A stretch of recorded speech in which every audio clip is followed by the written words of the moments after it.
first, I want to thank the organizer for this workshop. I'm happy to be here to present my work. So I'm going to speak about quantum trajectories and a problem related to the large time behavior of such objects, which is related to the notion of invariant measure. So it is a joint work with Tristan Benoit, who gave a talk this morning, with Martin Frass, who is in Virginia Tech, and Yann Potra, who is in Orsay. So at least Tristan is here, so if you have questions at the end, you can ask him. And the plan of my talk, so a basic plan. First, I want to present the general framework, and then after that, to speak about the problem of invariant measure. So in the first part, so I will start with the basic definition and the basic properties. Then I want to make the link with other work who play with quantum trajectories and large time behavior, and give some examples. So as you maybe know, quantum trajectories describe the evolution of a quantum system which undergoes indirect measurement. So you have your system which interacts with something, some like of environment, and after interaction you perform measurement on the environment. So from a mathematical point of view, from a probabilistic point of view, these quantum trajectories are Markov processes. So you have two kinds of models, a discrete time model, which is described by a Markov chain on the set of density matrices, and a continuous time setup where rho t is a solution of stochastic master equation. So and my goal today is to study the large time behavior of this object. So since they are random objects, when you want to speak about the large time behavior, the stationary regime, you speak about an invariant distribution, a stationary distribution. So the first question is, does there exist such distribution? Are we able to find a distribution U that if my initial state is distributed along this measure, at any time the quantum trajectory remains distributed along this measure? So if we are able to answer this question, the next natural question is this distribution unique? And then after that, if you solve this question, you want to know that if I start from any measure, does my quantum trajectory reach the stationary regime? Does the quantum trajectory converge towards this measure? And the last question is, if we are able to show this convergence, can we estimate the speed of convergence? So when you play with the Markov processes, if you are able to answer this question, you are happy. So and I'm happy to present a result around this problem. So now the mathematical the mathematical framework. So my quantum system will be described by finite dimensional Hilbert space, so C to dk. And on this set, I consider the density matrices, so the positive operator of trace 1. So a particular density matrices which are rank 1 projector are the pure state, and they will play an essential role in the following. And then I consider a quantum channel, which is phi of rho, described by a family of operator, Vi. These are the Krauss operator. And I have this normalization property that the sum of Vi star Vi is equal to identity. So what is the basic discrete time model? So you have your system which interacts with an auxiliary system, and then you perform a measurement. So you start with initial state rho 0, and you get a result which is a number I in between 1 and L. And if you get the result I, so your state is modified and becomes rho 1, which is Vi rho 0 Vi star divided by the trace. And this, with probability, trace of Vi rho 0 Vi star. So then you, a second copy of the auxiliary system arrive to interact with S, and then rho 1 will be modified in the same manner. So you can describe a Markov chain by the following fashion. So if at time n, after n iteration and n measurement, you are in the state rho, the next state, rho n plus 1, can take L different values, which correspond to the number of Krauss operator. And then you have rho n plus 1, which is Vi rho n Vi star divided by the trace. And this appears with the probabilities that I have described here. And then this sequence is called a quantum trajectory, so a discrete time quantum trajectory. And if you play with a continuous time version, so you have a stochastic master equation. So then now you have a Markov chain, and so you can somehow forget from where it comes, and if you are probabilist, so you have a Markov chain on the set of density matrices, and then you ask all the questions that I have presented before. So some basic properties. So what happens if I take the expectation of rho 1? If I take the expectation of rho 1, it is easy to see that I have the sum of all possible values. So Vi rho 0 Vi star divided by the trace. And this appears with the probability, which is the trace, so it cancels, and so you just get phi of rho 0, which is the sum of Vi rho 0 Vi star, which is the quantum channel that I have presented before. So, and then, so if you have your quantum trajectories and you take the expectation, you get the iteration of this quantum channel. So if you are in the continuous time version, when you take the expectation of a quantum trajectory, you reproduce the Lindblad equation. So this is just the discrete version. A more important property is that this procedure preserves the pure state property. That if at time 0, my initial state is a pure state, so a projector, rank 1 projector, at any time, I can find a Markov chain Xn such that rho n is also a pure state, so a projector on Xn. And I have this transition. So if at time n, Xn is equal to X, Xn plus 1 takes L different values, which has just Vix divided by the norm, and with probability, so if you compute this trace, it's just the norm square of Vix. So then I have a new Markov chain, which is just supported on the set of norm 1 vector. So I can study only this Markov chain. But I have another property which comes from the purification phenomena. So here I have the purification properties, which if Q is an orthogonal projector such that Q Vi star Vi is equal to lambda IQ for all L, then I ask this orthogonal projector to be a rank 1 projector.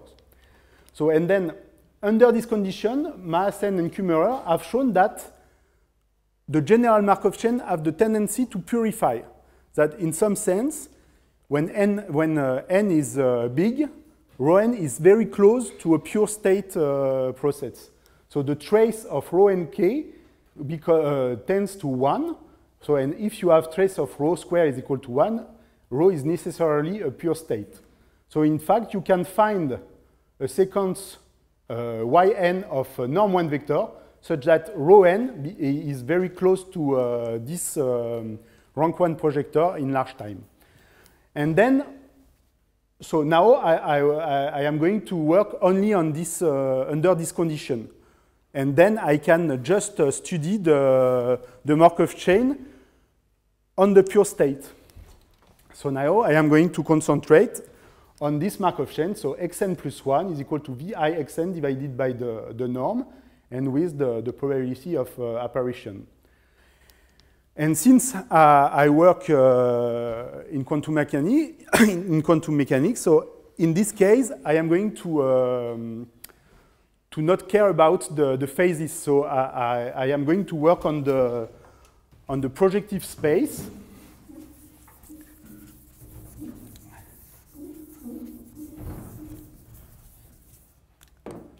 So the projective space is just the norm 1 vector, and two vectors are the same if there exists a scalar of modulus 1 such that x is equal to lambda y. And now this set is a compact set. So when you have a Markov chain on a compact set, you have automatically the existence of an invariant measure. So this is a theorem of Markov-Kakutani. So it is something like a fixed point theorem.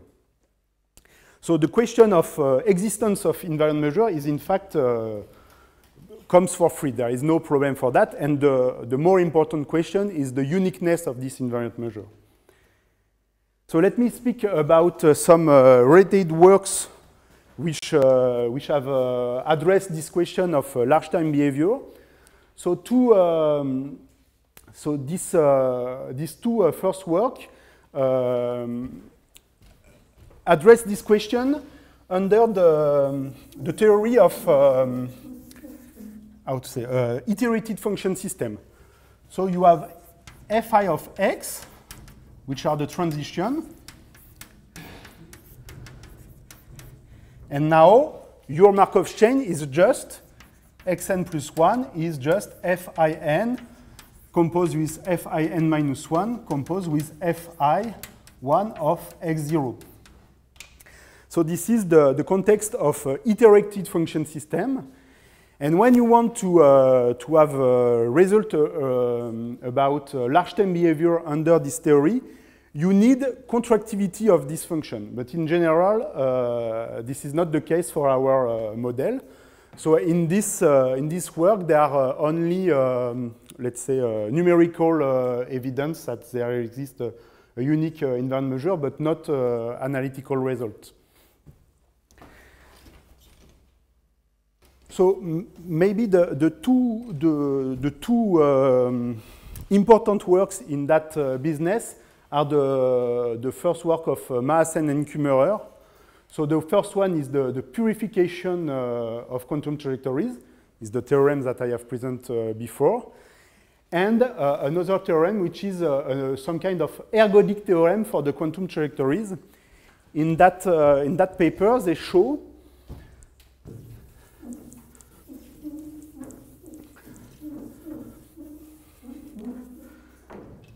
that the mean Cesaro evolution converge almost surely towards a state such that phi of rho infinity is invariant for the quantum channel. But this is only for the function identity. So you cannot say something for other function.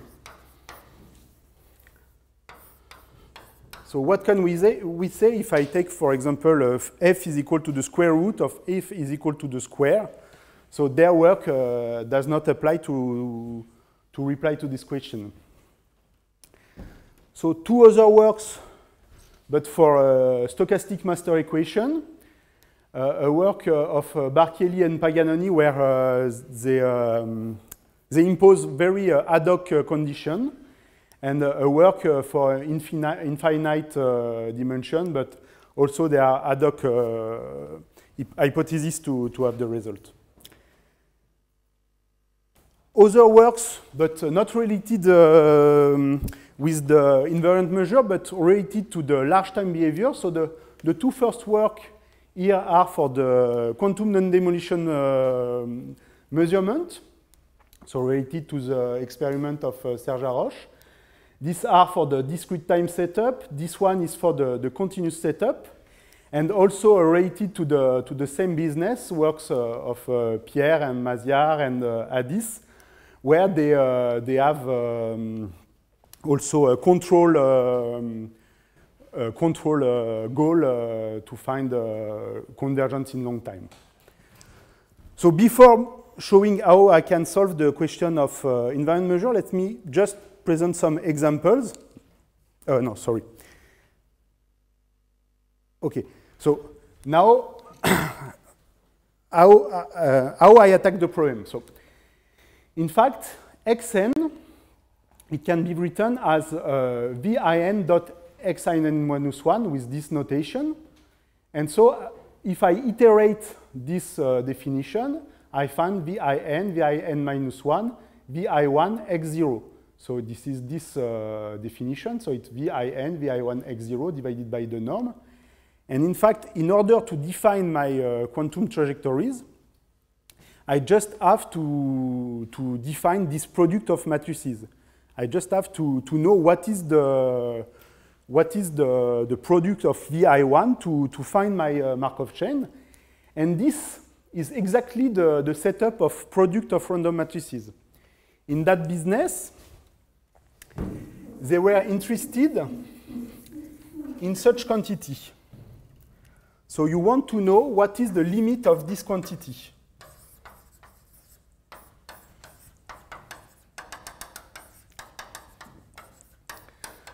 So their hypothesis is that the VI are invertible. So the VI are invertible and are chosen in a IID fashion, which is not our case. And there are also a strongly irreducible hypothesis, but I don't want to enter into details. And how they manage to know what is the limit of this quantity. In fact, they want to know what is the first Lyapunov exponent of their dynamical system.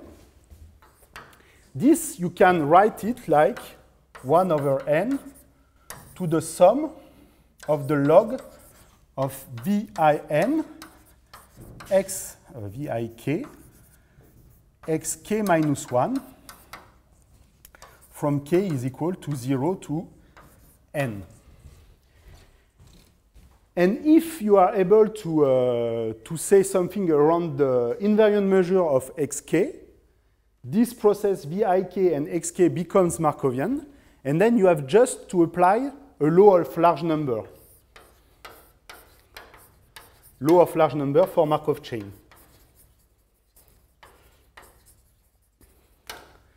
But the problem is that you want to know what is the invariant measure of your trajectory xk.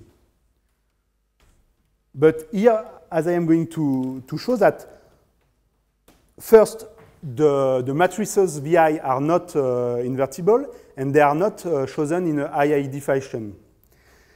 So let me just present some example. So among the quantum trajectories, you can find all the discrete time Markov chain. If you just take Vij, which is the square root of Pij of this operator, where if you are in the basis Ej, you becomes Ei. If you compute Vij times x, you show that Vij times x modify x into Ei. And then, in fact, your Markov chain, your quantum trajectories, is just the Markov chain on this set. And it reproduces exactly a Markov chain on a finite set. And then if your Markov chain is irreducible and aperiodic, you know that you have a unique invariant measure, and then you converge towards this measure, and it is also the same for the quantum trajectories. Another example, I take these two matrices, V1 and V2. So if I start to the first basis vector, V1 send E1 to E1, and I can compute the probability. And if I have observed the second cross operator, E1 becomes E2, and I can compute also the probability. And it is the same for E2. So again, if I start from E1 or E2, I have a Markov chain on E1 and E2. And then this Markov chain is also irreducible and aperiodic, so I have a unique invariant measure. And this Markov chain converges towards the quantum trajectories converge toward the invariant measure of this Markov chain. But if you start from another vector, which are not E1 or E2, which is x times E1 plus y times E2, then you can compute all the transition. And here, if you want to, so you have a random dynamical system, and so you just ask the question, do I have a unique invariant measure? And in fact, it is analytically difficult to answer the question. So all the usual trick for Markov chain doesn't work for this kind of procedure. Another example, I take V1, which is this one, and V2, which is the other one. So if I start from E1, I stay in E1 or E2, and again, if I start from E2, I stay in between E1 and E2. And I have the uniform probability of transition. So I have, again, a classical Markov chain, but now I have two invariant measures. So since I have this invariant measure, this transition, so the transition matrix is just a bistochastic matrices, so you know that the invariant measure is the uniform measure. But if you start from 1 square root of 2 divided by square root of 2 of E1 plus E2, V1 send this one to the same, and V2 also. So it is also an invariant measure. But in this case, I have not the purification procedure. And just a last example, if I take V1, which is this one, and V2, which is this one, so it is not a classical Markov chain. So it means that quantum trajectories means more than a classical Markov chain. And so we can show that there exists a unique invariant measure, and we have convergence toward an invariant measure. But what is very difficult to say is what is the support of this invariant measure. So we will see in the conclusion that an open question is to understand what is the support of this invariant measure. So if you make a simulation, you seem to see that this has a full support, but we are not able to show this result. So okay, so now I attack my second part.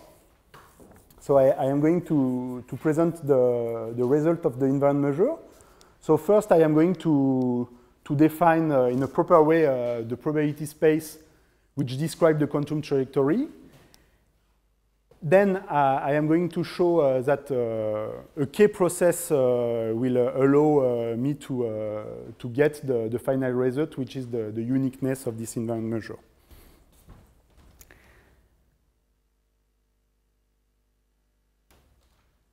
So, okay, so as I have said, my aim is to show that there exists a unique invariant measure. So I have already said that I work under the purification assumption. And I also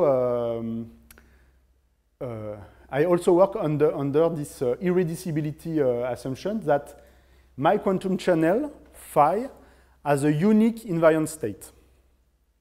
And under purification and this irreducibility condition, there exists a unique invariant measure. And moreover, we have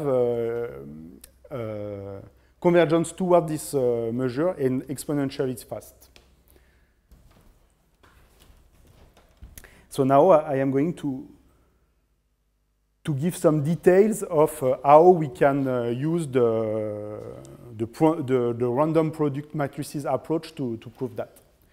So as I have said, I present a particular probability space. So I want to create a probability space which mixed the two kinds of randomness. So the randomness which comes from the result of measurement and the evolution of my quantum trajectory. So for the result of measurement, I have a finite alphabet, which are related to the number of Krauss operators. So all the result of measurement, I take the usual set, which is a to the powered integer numbers. And then on this set, as usual, you consider the cylinder set and the sigma algebra generated by this cylinder. And on the projective space, you take the usual Borel algebra, and then you have a composed system where you have the sigma algebra for the result of measurement and the sigma algebra for the evolution of your quantum trajectories. And I also introduce a special set of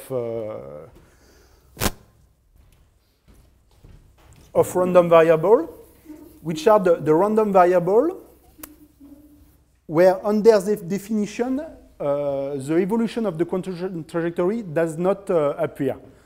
So these are the, I call GF is the random variable so that Z of omega x is equal to Z of omega y for all omega in omega and for all x and y in the projective space. So for example, you have this random variable are GF, for example, if you consider trace of V1, VIN, VI1, so you see that in the definition they are not dependent on the projective space. Other is just VIN also is such kind of random variable. And you have also, if you want to take a VIN, VI1 divided by the norm, it's also a random variable. So all the random variables such that there are no dependency in their definition on the projective space. This does not mean that they are not independent. I mean, randomly not independent on what happened on the projective space. And now I can introduce a probability measure on this set. I start with the initial probability measure on the projective space. So I say my initial state is distributed around along nu, and then I define this probability mu nu of in times a. It's just the integral over a of this quantity times d nu of x. So this quantity, if you just look at this quantity, is just the probability to see the word in if x is if your initial state is distributed along nu. So it's just a way to generalize what I have presented before. I give some few properties which are important. So what happens if I take x distributed around nu and I take the expectation?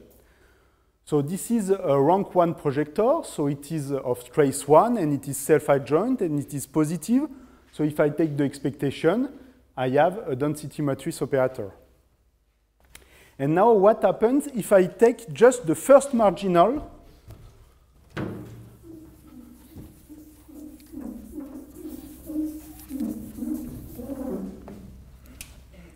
I want to compute the first marginal, so mu nu of in times pck.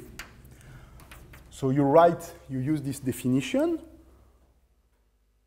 So it's the integral over pck of the norm of Vin Vi1 x square d nu x.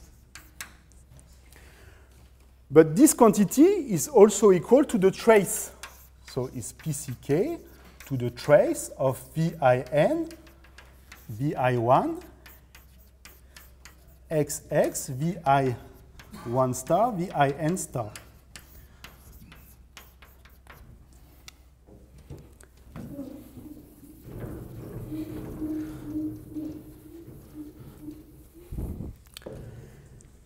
But now, In is fixed, so I can use the linearity of the integral to say that this quantity is the trace of Vin Vi1, the expectation of nu of xx Vi1 star Vin star. And so this is what I have written here, is the probability P rho of In. What does it mean? It means that if I just want to see the distribution of the world, it just depends on the expectation of the initial value, of the state of the initial value. And this will be important in the following.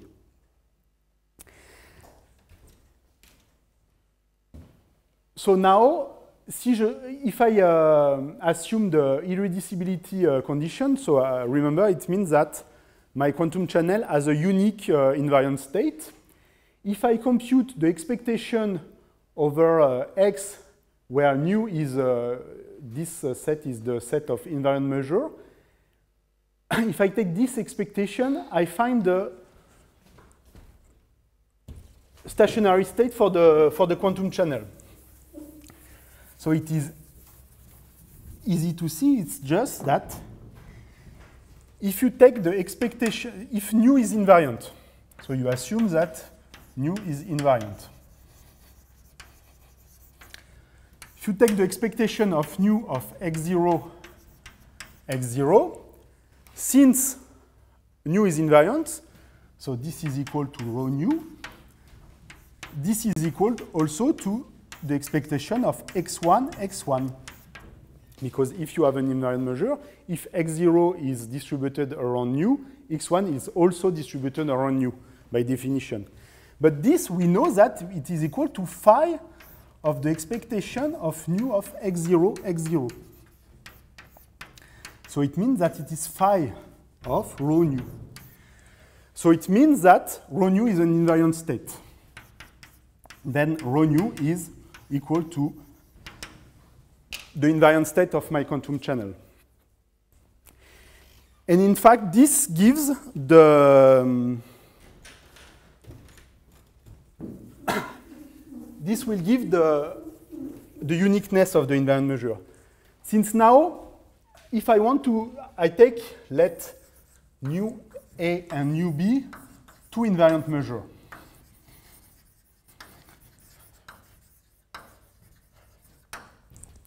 If I compute the probability of rho nu A of In, so by definition of rho nu IA is probability of rho invariant of In. So it is equal to the probability of rho nu B of In. So it means that whatever the invariant measure you choose, the distribution of the world is the same, whatever is the choice of invariant measure. And now, the next aim is to show that my Markov chain will be very close to a process which does not depend on the initial condition. And to this end, I introduced this process, which in fact is the breakthrough of this story. If you consider this operator, under the purification, this operator converges towards a rank 1 projector. And now I am able to show that, remember that Xn is Vin Vi1 X0. So I introduce the polar decomposition of Vin, so it is Un dn. And then, if you use this distance,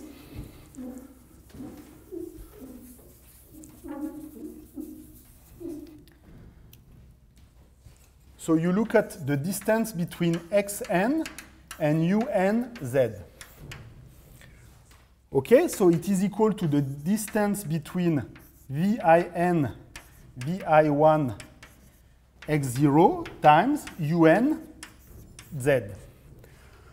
So, okay, it is equal to the distance of Un dn times X0 times UnZ. But this distance is invariant under unitary transformation. So it is just equal to the distance between dnx times z. But this dn is proportional to mn square. Okay? So it converges to the distance between the projector on z of x times z. And this is equal to 0. And now you have finished. Since I want to have the uniqueness of the invariant measure, so I take the expectation of nu A of f of x0. By definition of invariance, it is equal to the expectation of nu A of f of xn. So it is also equal to the limit of this expectation. But since this process converges towards xn, so it is equal to the expectation of nu A, of the limit, sorry, of the expectation of nu A of f of unz. But unz is a process which does not depend on what happens on the projective space. So it is equal to the limit of the expectation of nu B of f of unz. But this is equal to the expectation of nu B of f of x0. And since it is true for all continuous functions, you have shown that nu A is equal to nu B.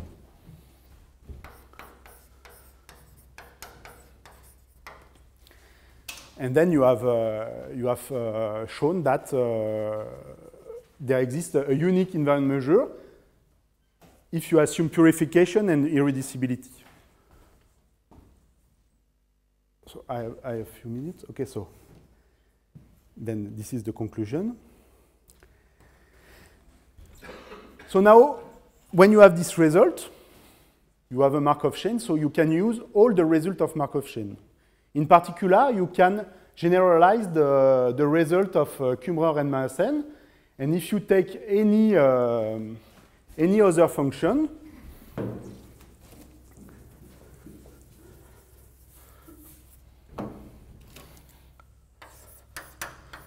one over f of sum of f of xn, so by the ergodic theorem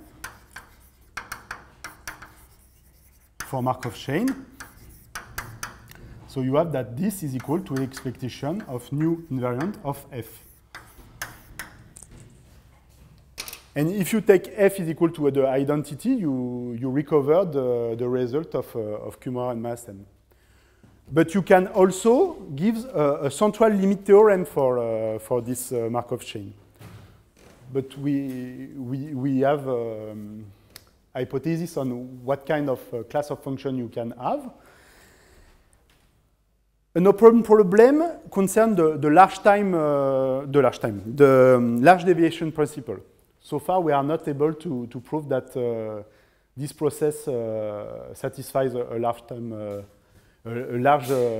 deviation principle. But this should be related to the spectral spectral gap of the Markov kernel, which describe the quantum trajectory. So as I have already said, a very important question for application is the support of the indecent-parent measure.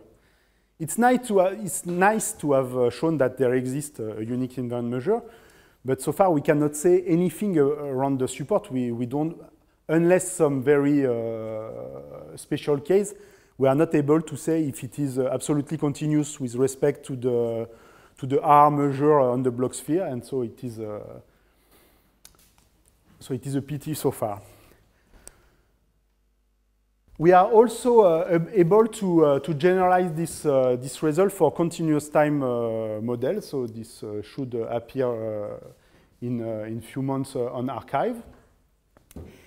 And a particular interesting question is the parameter estimation. So now you suppose that all your operator Vi depend on the parameter theta. And so you want to study the likelihood, so Vin theta, Vi1 theta. And you want to know that if I just look at the result of measurement, I am able to say, okay, the parameter I have is theta. So I have a parameter theta star, so this I know that is converged to L theta star. I know also that this with other theta